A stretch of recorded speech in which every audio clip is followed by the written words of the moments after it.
What's up mga tol? Nandito tayo sa unang episode ng ating podcast. Kasama natin mga kaibigan natin ngayon and maglalaro tayo ng green flag or red flag. Okay, magpakilala muna kayo mga tol. Hi, I'm Alvin. I'm Georgie. I'm Ken. Okay, so unang tanong natin mga tol sa ating laro ng green flag or red flag. Is dating a 10 years older than you a green flag or red flag? Older. Ikaw, Alvin. Ikaw, Alvin. Sa akin, depende. Yeah. So, depende lang. Okay, ikaw, Rose. Yeah, it depends. Defense. Ikaw, SME. Ano ba, older? Oh, 10 years older than you. Red flag sa akin. Okay, good. So ngayon, tanong natin kung bakit umpisa natin kay Alvin. Bakit, tol? Hindi kasi di ba, when it comes pag-uusapan ng red flag or green flag, kahit ano naman yan, wala naman sa age status yan. Kasi there's a lot of people na successful naman yung relationship nila sa mga age gap nila. Okay, so marami yan. May mga celebrity, may mga normal na tao. Oh, So I think yung pagiging red flag kasi tsaka or green flag, nangyayari yan during nung tagal ng relasyon nyo eh. So, so kung paano yan. So, sabihin, sa relasyon nyo yung dalawa, meron talagang red at saka green flag doon. Ang tanong na lang, how you handle it. Uy, Okay, ganda so, nun. yun. Ganda nun, tol. Same Napakaganda. kind of answer, Hindi pwede. Okay, Sir Rose, bakit? Oh, depende. Bakit depende? Depende siya kasi like what Kuya Alvin mentioned, it's still gonna be depends of how you handle situations. Kasi there's a lot of relationship right now na parang even though mas matured enough siya sa'yo, 10 years older than siya sa'yo, yung personality ng person doesn't match your personality. So, basically, if nasa relationship tayo, we don't look at with age naman. We look at with the personality, how you handle things. So, Yeah, it totoo depends siya. talaga siya. Totoo. Sa'yo, SME, good. Ang talino ng mga sagot mo. Event lang sa'yo, di ba? Ito lang sa akin eh. Dapat medyo mabigat yung tama. Hindi ka kaya red-flag mo. Hindi, siguro red flag preference ko, ayoko na mas matanda sa akin. Pero syempre naman, sabi nung dalawa, depende pa rin sa ibang tao yun. Kung gusto nila mas matanda, edi mas maganda. Sugar mommy or sugar dad. Ako, 29 na. So, 29 ka, so gusto mo younger than Siguro mga 30. Charot. kaso di ba may nagsasabi, pag medyo mas older sa'yo, mas may experience, mas maganda daw yun. Ano yung masabi? Ano yun, magandang point din yun. Kasi syempre mas maraming experience. Pero depende pa rin sa tao yun eh. May times kasi na yung tao, matanda na pero purong pa rin yung ugali. Or yung experience na. Totoo yun. So, Sobrang totoo yun. it's better to know the person talaga. So, depende sa trip mo yun kung gusto mo matanda or bata, bahala ka na. Yeah. Para sa akin na ayoko na matanda. Okay. Ikaw, Rose, anong tingin mo sa ganun? sa Oo. for me kasi experience hindi naman siya nagbe-base sa age eh. Experience can be experienced during your younger years pa. So for me, kahit na may experience yung tao, kung hindi niya na-apply sa personal life niya, it doesn't make sense pa rin. Yeah. So, still gonna be depends dun sa magiging relationship or mabubuong samahan ninyo within the relationship. Okay. Ikaw, Bin. Ano yung tanong? Di ba may nagsasabi mga tol na kapag mas matured sa'yo, mas matanda yung tao sa'yo, mas okay. Kasi may experience or something ganun. Hindi naman kasi, pag-ibig ang pinag-uusapan natin eh. So kasi minsan, kahit matured ka na, tapos pumasok ka sa isang relationship, nagiging childish ka talaga. Oo, totoo Diba? naman. Yeah. Tawag dito, wala naman kasi minsan kasi diba, kung depende ka dun sa experience nung magiging ka-relationship mo, paano na yung may experience mo together pagkasama mo siya, diba? So mas maganda kasi parang when it comes pa sa mga nagluluto, diba, masarap magluto na hindi mo alam kung ano yung makakalabasan, mas excited. So parang ganun din sa relationship, parang tawag dito. Tsaka yun nga yun, sa kapag papasok ka sa isang relationship, diba, hindi mo naman titingnan yung yung kung ano yung experience ng tao, o anong mag-experience mo eh. Nagmahal ka eh. Diba? So ngayon, alam mo dapat at naintindihan mo yung papasukin mo na is either mararamdaman mo masaktan ka, nagiging masaya ka, may red flag, may green flag dyan. So experience wala yun. Ang pinaka-importante, ano yung may experience mo doon sa papasukin mo. Kasi minsan pag inisip mo agad yung experience o yung ito kaya gusto ko to kasi matanda, may experience. Ito gusto ko bata kasi gusto ko meron ko inalagaan na bata yung gusto ko experience. So parang kumbaga nag-expect ka na kaagad. So kapag hindi nangyari yung expect mo, doon mo naman, ay red flag to, ay okay, so gawin sagot ka. Iba talaga pag mas matanda na. Experience! Okay, so next topic natin mga tol. Next question natin is... Oo, sa to yan. Okay. Long distance relationship mga tol. Red flag or green flag? Ikaw may okay. Depende pa rin kasi. Depende pa rin kasi, di ba? Sa ngayon kasi hindi mo na masasabing... Pero kung lang, ang tanong na lang, kaya mo ba? Kaya mo ba ng long distance? diba lahat naman, diba pag mahal mo, kakayanin mo. Diba, lahat naman pag gusto mo, kakayanin mo. Kumbaga yung commitment level mo dapat. Kaya nga diba pag papasok ka sa isang relationship, it's not only love commitment. Kasi Tama diba, paano kung mahal mo lang siya dahil nandyan siya? Paano kung lumayo nga, diba? May mga magkakataon na kailangan magtrabaho. Isa ngayon kasi parang hindi na rin uso ang long distance relationship. Kasi nga, meron na tayong mga tinatawag na online. Diba? Dati pwede pa telepono lang, makakausap po siya. So ngayon parang hindi na siya red flag or something. Nagiging red flag lang talaga yan kung paano ka mag-isip. Diba? So, pang tatay yung sagot. Yung sagot. Ikaw. Ikaw, Rose. Long distance relationship. For me, based on experience. Ayan na. And then based on experience kasi, red flag talaga siya for me.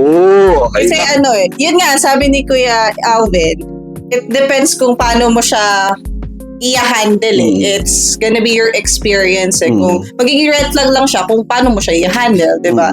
So for me, red flag siya kasi hindi ko kaya ng malayo. Yeah. So hindi ko kaya na online lang since, syempre may mga babae kasi na mas love language nila yung physical touch, quality time. So since yun yung love language ko, it's gonna be a red flag for me.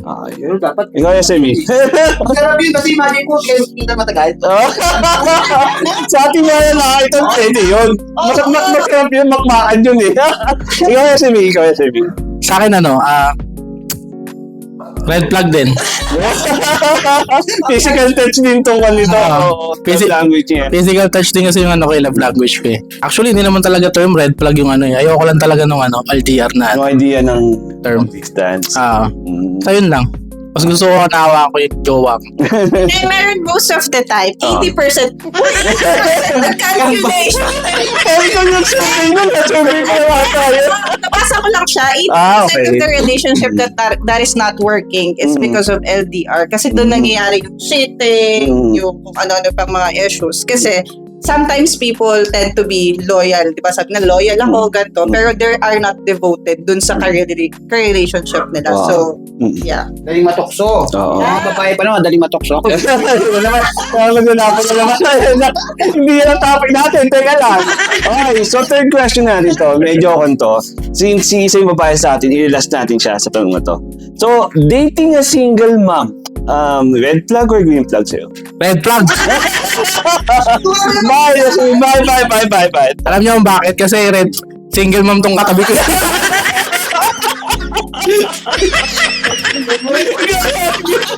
Hindi, charot. Hindi yun yung dahilan, guys. Red flag sa akin kasi yun lang. Preference ko lang din. Ayoko nung Na may anak na. gusto ko ako yung makakaisa.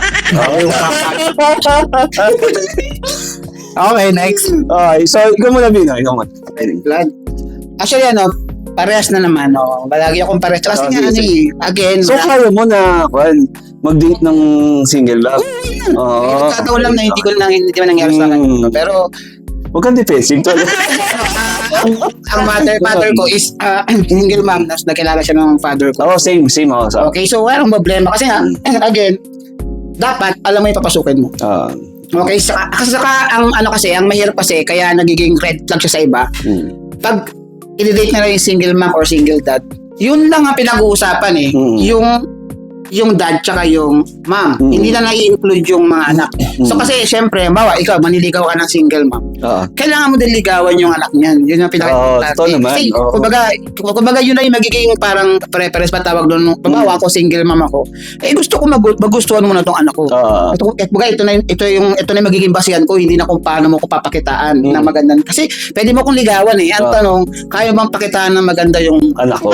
So sa akin, depende pa rin yan. So bawa ako, pag manliligaw ako ng single mom, alam ko yung papasukin ko. And then syempre, matinding pag-uusap yan kasi nga meron ng may bata na eh, may kasama na sa usapan Saka, yung bata. hindi natin alam, hindi na natin pwede masabi na hindi natin alam kung ano yung na-experience ng single dad na yon sa single mom na yon. So yun dapat yung mas maintindihan natin. So for me, parehas yan, may red flag sa green flag dyan. Again, it's up to you na lang kung paano. Kasi the red flag, pwede mo ma-convert to green flag. Green flag, okay? So it's up to you. Kasi nangyayari kasi sa iba, yung green flag na i-convert nila to red flag.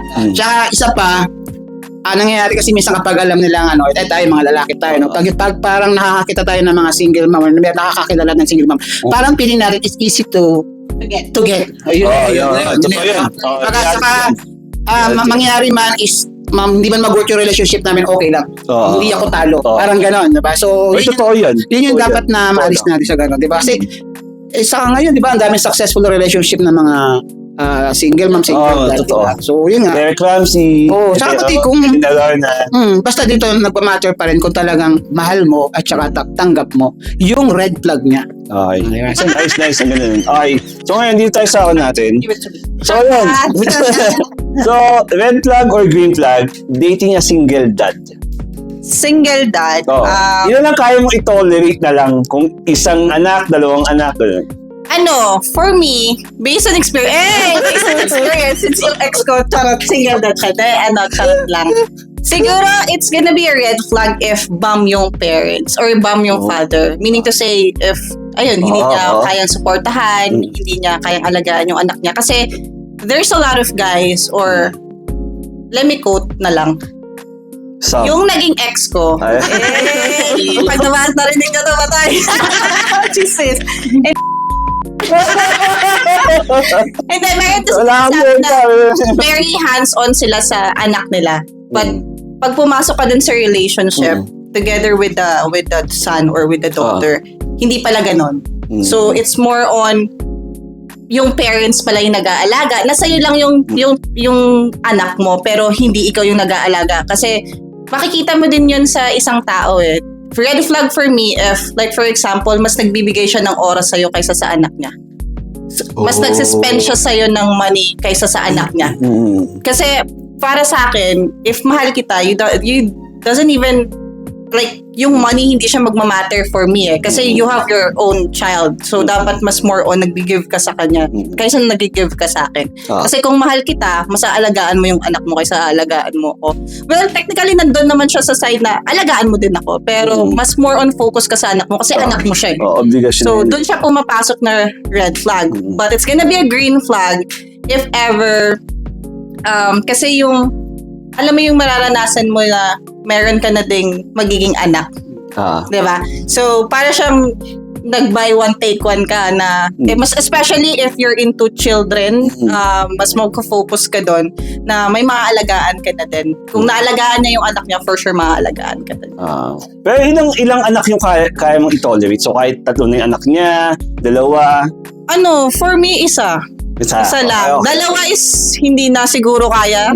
Kasi ewan ko, siguro kung financially, kung pag-uusapan naman talaga kasi financially, especially here sa Philippines, sobrang yung, alam mo na.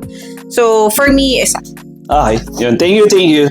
So, ayun nga, Matol, sana nag-enjoy kayo sa topic natin ngayon, sa unang episode natin. So, hopefully, wag nyo kalimutan na i-follow yung page natin. Okay, i-plug ko din mga page nila, mga TikTok nila, ano man. I-follow nyo din. See you next time!